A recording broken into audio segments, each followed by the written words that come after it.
For custom events, you first have to create a class that extends event. Let's say I name my custom event as my event. Now it should extend event from jdk.jfr. In jdk.jfr, there are certain annotations also which are added for event metadata. One of them is name. Name overrides default name of the element, and you can give custom name here. So let's say that I can give here. So this name is similar to what we have given here, jdk.cpuload. By giving at the rate name, we'll be able to easily identify our event. So I've given this as com.vadara.myEvent. After that, we have description annotation. Description is used for providing extra information about the event. So let's say we'll create one message here, which we will display in our event. And for individual fields, we have label annotation. So label tag help us to set custom name for our variables. I'll move to my event stream so that I can use this. I will create this event in a separate thread.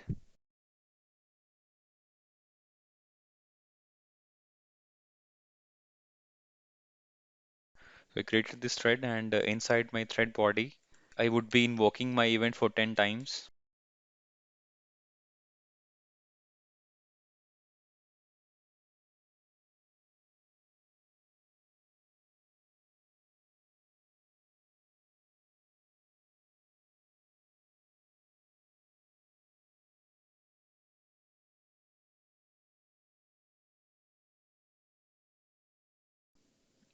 Okay, so you can see that inside my thread, I initialized my event and set the message as event happened along with the value of I. Then I committed the event. I'm printing that event is committed for my information. Let's trigger this event every 5 seconds. So after commit, so let's just call thread.sleep.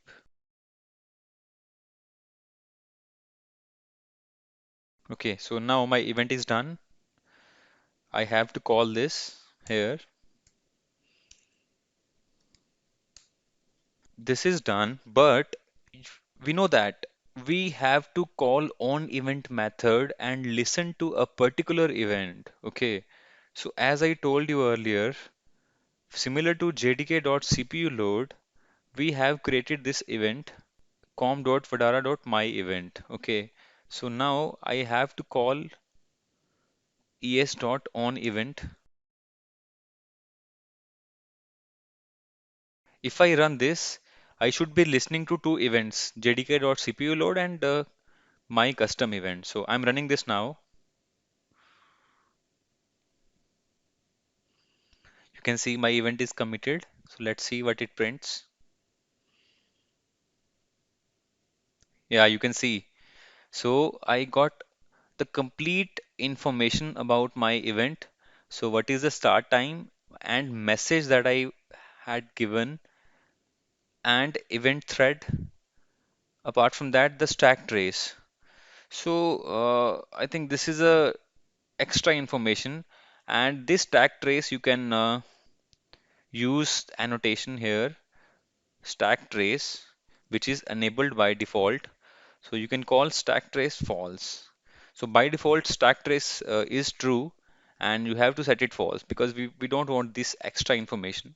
Okay, if I run this now, we should see only these three things: start time, message, and event thread, and not stack trace.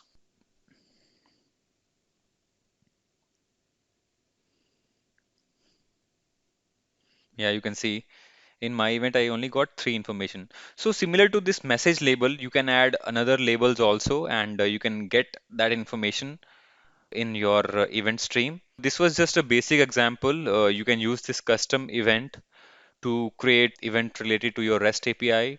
You can see how much time it is taking to respond back, and based on that, you can create custom events. So if you have any questions, just let me know in comments. I'll be happy to answer them all. Thanks for watching this video.